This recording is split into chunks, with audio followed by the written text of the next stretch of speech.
뉴욕 증시 함께 만나보고 오셨습니다. 2024년 마무리를 하고 2025년 전망에 대해서 함께 알아보도록 할 텐데요. 오늘의 외신 네컷부터 보도록 하겠습니다. 네. 주말 사이에가 아닌 이제 어제 나왔던 소식들인데요. 우선 2025년 해가 밝았죠. 해돋이 보려 올해도 한번 다짐을 해봤지만 저는 아쉬운 마음에 꿀잠을 자버렸습니다. 2025년 그래도 새해 복 많이 받으셨으면 좋겠다라는 마음에 해돋이 사진을 준비해봤고요. 2025년이 밝은 만큼 투자은행들에서도 다양한 전망들을 내놨습니다. 어떻게 올해를 전망하고 있는지 전략들 함께 세워보도록 하겠습니다. 그리고 도널드 트럼프 당선인이 올해 이제 다시 취임을 하게 될 텐데요. 여러 가지 문제에 닥칠 예정입니다. 그중 하나가 부채인데 부채 문제가 어느 정도 진행이 되고 있는지 함께 진행 상황 전해드리도록 하겠습니다. 그리고 마지막으로 익숙하신 캐릭터일 텐데요. 캐키우스 막시무스라고 해가지고 이번에 X에 일론 머스크가 자신의 프로필에 이렇게 사진을 바꿨습니다. 왜 이런 캐릭터로 사진을 바꿨는지 함께 그 상황들 전해드리도록 하겠습니다. 오늘의 첫 번째 외신입니다.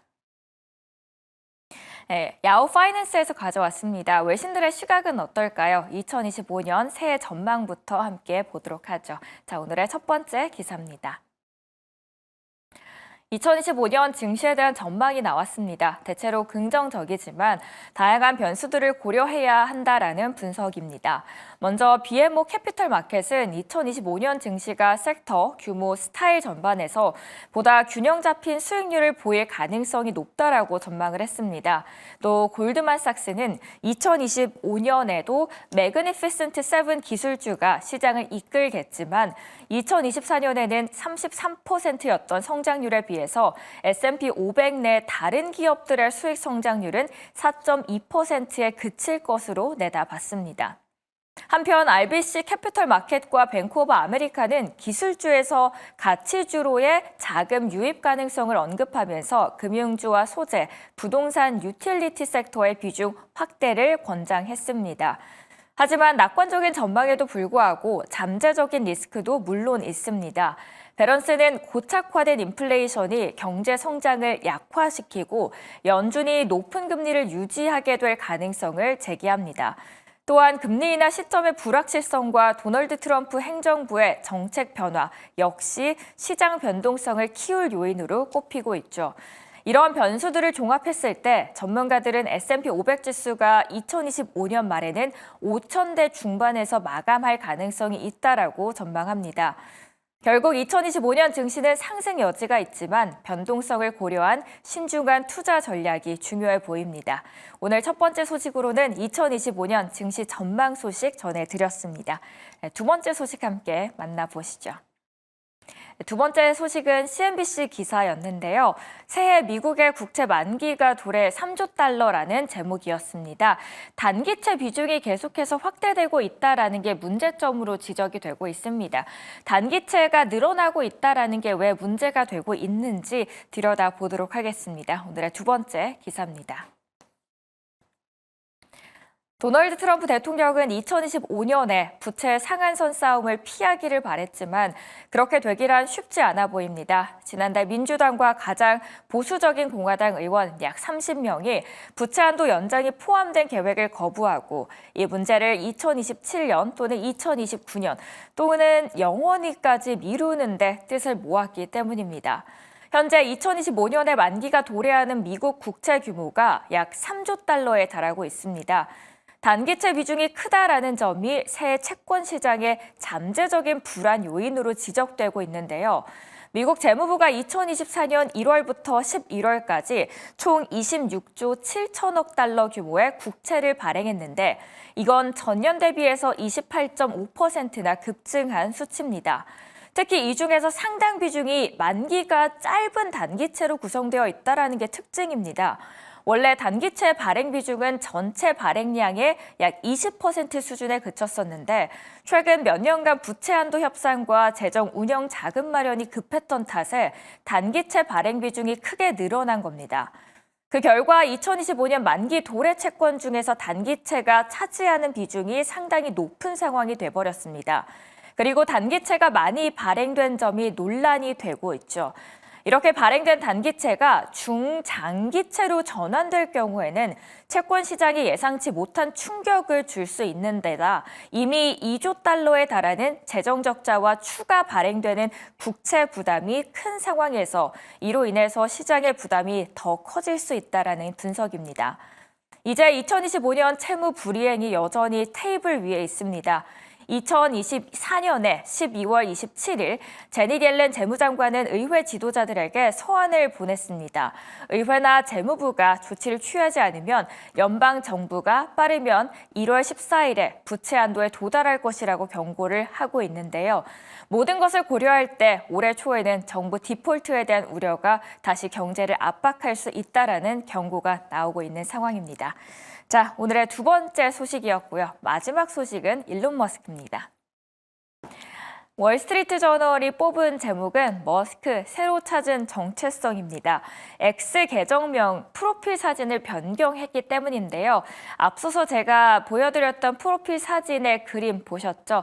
그 캐릭터가 어떤 의미를 담고 있는지, 그리고 월스트리트 저널에서는 어떻게 이 그림을 해석했는지 함께 보도록 하겠습니다. 자, 마지막 기사입니다. 억만장자 일론 머스크가 소셜미디어에서 새로운 정체성을 공개하며 전 세계적으로 뜨거운 관심과 논란을 불어일으키고 있습니다. 자신의 X 계정 이름을 캐키우스 막시무스로 바꾸고 프로필 사진을 로마 전투복을 입은 개구리 페페로 설정했는데요.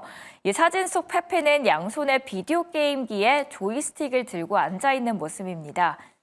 캐키우스 막시무스라는 이름은 영화 글래디에이터의 주인공 막시무스와 인터넷상에서 웃음을 뜻하는 신조어 캑을 조합한 것으로 보입니다. 하지만 이와 관련해서 해석은 단순한 농담부터 음모론까지 다양하게 제기가 되고 있습니다.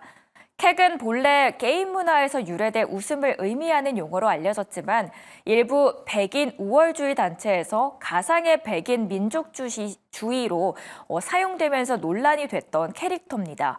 머스크가 새 프로필 사진으로 선택한 개구리 페페 역시 원래는 단순한 인터넷 밈으로 시작했지만 2016년에 미국 대선 당시 구구적 정치 운동과 연관되면서 혐오의 상징으로 비춰지기도 합니다. 머스크의 이번 움직임은 단순히 인터넷 밈의 활용을 넘어 경제적인 여파까지 미치고 있습니다. 캐키우스 막시무스라는 이름을 딴 밈 코인의 가치가 하루 만에 900% 이상 급등했습니다. 머스크의 의도는 아직 명확하지 않지만 그의 이번 행보는 단순한 밈 이상의 사회적, 경제적 파장을 불러일으키고 있죠. 그의 의도가 무엇이든 이번 행보가 대중과 시장에 미치는 영향은 상당히 주목받고 있습니다. 자, 지금까지 일론 머스크 관련 소식까지 전해드렸습니다. 이번에는 헤르메스 스탁의 하창원 본부장 통해서 더 자세한 분석 들어가 보도록 하겠습니다. 본부장님 안녕하세요. 네, 안녕하세요. 네, 2025년이 밝았습니다. 투자은행들에서 2025년 전망들을 다양하게 내놓고 있는데요. 외신에서 평가하는 2025년의 전망 어떻게 보시나요? 네, 일단은 S&P 500 같은 경우는 지금보다 8에서 16% 정도 상승 흐름이 나올 것으로 전망을 하고 있습니다. 최근에 이제 경제 지표에서의 약간 흔들림이 있기는 했지만, 그럼에도 GDP라든지 이런 데이터들을 보면은 상당히 견조하게 상승하고 있다라는 부분들이 있습니다. 특히나 이제 설비 투자 쪽에서 기대감이 확대가 될 것으로 보여지고 있는데요. 중요한 점은 이제 행정부가 들어오면서 어떻게 이 또 정책적인 부분이 변동이 되는지가 결국에 좀 핵심이 되지 않을까 싶습니다. 그리고 이제 고용에 대한 부분에서도 사실 시각들이 꽤 많이 달라지고 있는 상황이에요. 이게 이제 이민자 관련된 부분들이 좀 빠지면 고용에서의 좀 거품이 있다, 이런 내용들이 있기는 하거든요. 하지만 이제 S&P 500에서의 EPS 기조가 워낙 상승 흐름들이 나오고 있다 보니 지수의 상승 기조는 좀 열리지 않을까라고 보여지고 있고요. 또 이제 투자 기간마다 약간의 분석이 다르기는 한데 대형주 중심으로의 상승이 나온다라고 분석하는 쪽도 있고요. 아니면은 이제 정책이나 금리적인 부분이 상당히 변동성이 나올 수가 있기 때문에 오히려 좀 이제 중형주 쪽이 더 핫하지 않겠느냐. 소형은 너무 약하고 대형은 또 너무 이 표면적으로 영향을 많이 받으니 오히려 중형주가 좀 해답이 될 수도 있다. 뭐 이런 분석들도 꽤 나오고 있습니다. 일단 기본적으로 AI와 로봇, 뭐 드론 이런 쪽은 계속적으로 관심이 나오고 있는 상황이어서 뭐 단순히 지수 밴드로만 놓고 보시는 것이 아니라 투자 전략과 이제 관련 산업군들도 한번 고민을 해보시면 좋을 것 같습니다. 2025년 전망에 대해서 첫 번째 질문 드려봤습니다. 두 번째로는 도널드 트럼프 당선인 2025년 부채 상한선 싸움을 피하길 바랬지만 쉽진 않아 보이거든요. 앞으로의 부채 문제 어떻게 예상하시나요? 뭐 일단 다들 아시겠지만 마지막에 극적 타결이 되지 않을까 싶기는 합니다. 다만 이제 트럼프 당선인이 계속적으로 강조하는 것은 이전에 부채가 본인한테 넘어오지 않았으면 하는 게 좀 강하기 때문에 계속 제동을 걸고 있는 거거든요. 왜냐하면 가뜩이나 이제 앞서 말씀드렸던 고용에 대한 이슈가 불거지게 되면 재정 지출이 늘어날 수밖에 없는 환경으로 이어집니다. 그러면 이게 선제적으로 진행이 좀 돼야지 이제 본인이 해당 부분에서의 좀 이슈가 발생을 했을 때 좀 피해갈 수 있는 부분이 생기는데 그렇지 못하다라는 게 좀 영향이 있는 것 같고요. 그리고 이제 일부에서는 GDP 1달러를 증가시키기 위해서는 부채가 2배가 필요하다라는 부분, 그리고 이제 다른 나라가 다시 성장이 회복이 된다라고 한다면 또 증시자금 유출에 대한 가능성도 얘기가 계속 나오고 있어요. 그래서 일단은 뭐 해당 이슈는 잘 진행이 되긴 하겠지만 시장을 바라보실 때 이제 밸류에이션 기반으로 투자를 하셔야 어떠한 변동성이 나왔을 때 거기에 따른 좀 대응이 가능하지 않을까 이렇게 생각을 하고 있습니다. 네, 부채 문제 그래도 하루빨리 해결이 됐으면 좋겠다라는 마음입니다. 마지막으로 억만장자 일론 머스크 이번에 새롭게 프로필을 바꿨습니다. 캐키우스 막시무스라는 캐릭터인데요. 어떤 의미를 담고 있을까요? 사실 뭐 이 프로필에 대한 내용을 뭐 선제적으로 사실 좀 알아내기는 좀 쉽지 않습니다. 근데 항상 머스크가 어떠한 이런 프로필을 바꾼다거나 뭐 또 이제 호랑이 사진도 올렸었죠. 그런 사진들이 올라올 때마다 좀 중요한 시사점이 있거든요. 그가 항상 하는 거에는 이유가 있었던 것 같습니다. 뭐 스타링크 같은 경우도 그 전에 이제 로켓 올라가는 것들 막 사진으로 많이 했었거든요. 그래서 그런 것들로 본다라고 한다면 뭔가 좀 원년의 해가 되지 않을까라고 보여지고 있고요. 일단은 호랑이 사진과 더불어서 또 멘트가 나왔던 게 25년은 대단한 여정의 길이가 된다. 뭐 이런 것들도 엑스에 올라왔기 때문에 좀 이런 것들이 힌트가 되지 않을까라고 보고 있습니다. 일단은 좀 주목해야 되는 게 뭐 로봇과 드론, 자율주행 사업, 요게 이제 세 가지가 가장 시장에서도 핫하기도 하고 또 시장의 기대가 많이 높아지고 있고 또 FSD 쪽으로 소프트웨어로 구독 경제가 시작이 되면 뭐 테슬라는 이제 자동차 인도량에서는 완전 자유로워질 수가 있거든요.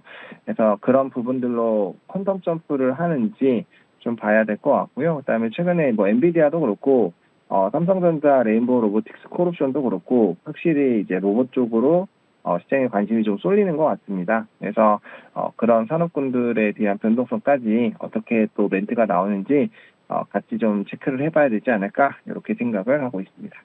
네, 다 이유가 있었다라는 측면에서 한번 분석을 해보고 들여다볼 필요가 있을 것 같습니다. 지금까지 헤르메스 스탁의 하창훈 본부장과 이야기 나눠봤습니다. 이번에는 미국 증시 들여다보도록 하겠습니다. 특징주들 김기현 아나운서가 전해드립니다.